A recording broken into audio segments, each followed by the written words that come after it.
अस्सलामुअलैकुम वरहमतुल्लाहि वबरकातुहू। औज़ुबिल्लाहि मिनश्शैतानिर्रजीम बिस्मिल्लाहिर्रहमानिर्रहीम। Welcome to our YouTube channel we learning zone. Educational psychology lesson number 20। अगर आपने अभी तक हमारा चैनल सब्सक्राइब नहीं किया तो subscribe our channel for more videos. Lesson number 20 cognitive view of learning part 2। Part 1 जो है इसका हम लोग पहली वाली वीडियो में पढ़ चुके हैं। उम्मीद है आप सबको समझ आई होगी। अगर उससे रिलेटेड कोई भी क्वेश्चन है तो आप मुझसे पूछ सकते हैं। प्रीवियस लेसन में हम लोगों ने लर्निंग और मेमोरी के बारे में पढ़ा था। इस लेसन में हम लोग नॉलेज और लर्निंग के बारे में पढ़ेंगे। नॉलेज क्या है? नॉलेज बेसिकली हम लोगों ने आज तक जो भी चीज़ पढ़ी है वो अगर हमें याद है तो वो हमारी क्या होगी? नॉलेज होगी। उसे हम लोग नॉलेज कहेंगे। Knowledge and learning both are closely related to each other. Knowledge is a cognitive perspective. अब हम पढ़ेंगे types of knowledge. There are 2 types of knowledge, general and specific knowledge. General and specific knowledge में हम लोग सबसे पहले specific knowledge के बारे में पढ़ेंगे। स्पेसिफिक नॉलेज हमारे पास क्या होता है? किसी खास सब्जेक्ट की स्टडी जब हम करते हैं तो उसको स्पेसिफिक नॉलेज बोलेंगे, जैसे कि study of biology, study of mathematics, study of history वगैरह। इसके अलावा प्लानिंग, प्रॉब्लम सॉल्विंग वगैरह ये जो चीज़ें हैं ये हमारे पास जनरल नॉलेज में इंक्लूडेड हैं।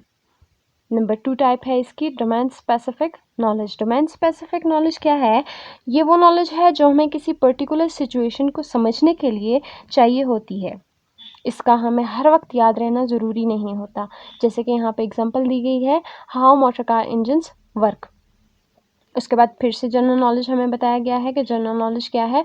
जनरल नॉलेज क्या है? हमारे पास मुख्तलिफ जगहों पर मुख्तलिफ सिचुएशन में जो इस्तेमाल की जाती है उसको हम लोग क्या बोलेंगे?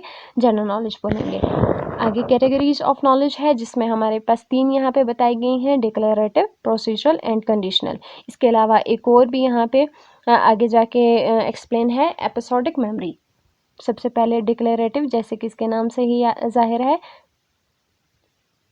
First one is declarative knowledge और मेमोरी। इसमें हमारे पास verbal information, fact and figures वगैरह इंक्लूड होते हैं, जैसे कि हमारे पास मैथमेटिकल सिंबल्स हैं, weight, measurement, personal references, SI unit वगैरह। ये सारी किस्में हैं डिक्लेरेटिव नॉलेज और मेमोरी में। सेकंड पे हमारे पास आ जाता है प्रोसीजरल नॉलेज और मेमोरी। ये जो है इसको प्रॉपरली सीखना पड़ता है स्टेप बाय स्टेप। ये हमें एकदम से नहीं आ जाता, बल्कि स्टेप बाय स्टेप हम इसको करते हैं और सीखते हैं। जैसे कि open a lock of your house, how to drive a car. ये दोनों एग्जाम्पल जो हैं इसमें आप देखें कि हम ये दोनों काम एकदम से किसी बच्चे को बोलें या किसी को भी बोलें तो उसको नहीं आएंगे, बल्कि स्टेप बाय स्टेप वो सीखेगा।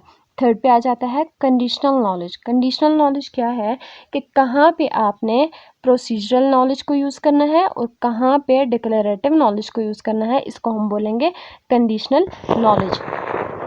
अब हमारे पास चौथे नंबर पे आ जाती है एपिसोडिक मेमोरी और नॉलेज। हमारे पास्ट में बहुत सारे वाक़यात हुए होते हैं, वो सारे के सारे हमें याद नहीं होते। उनमें से कुछ चीज़ें, कुछ वाक़यात ऐसे होते हैं जो हमें याद होते हैं और जिनको हम याद रखते हैं, इसको हम लोग बोलते हैं एपिसोडिक मेमोरी। अब हम पढ़ेंगे short term memory.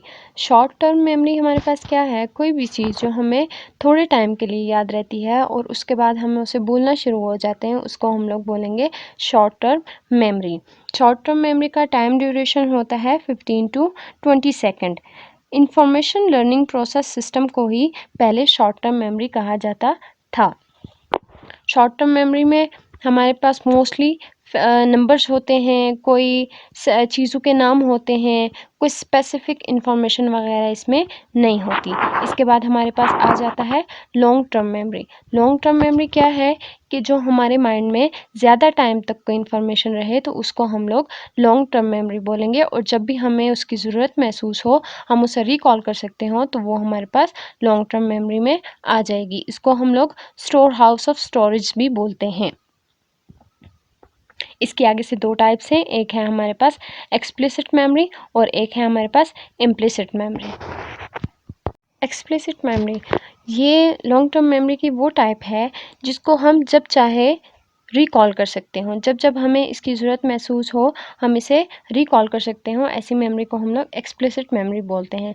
Implicit memory हमारे पास क्या है? इसको हम याद तो नहीं कर सकते, लेकिन इसका हमारे बिहेवियर पर असर होता है। ये था हमारा आज का लेक्चर। उम्मीद है आपको समझ आया हो। इससे रिलेटेड कोई भी क्वेश्चन हो तो आप कमेंट बॉक्स में पूछ सकते हैं। Thank you.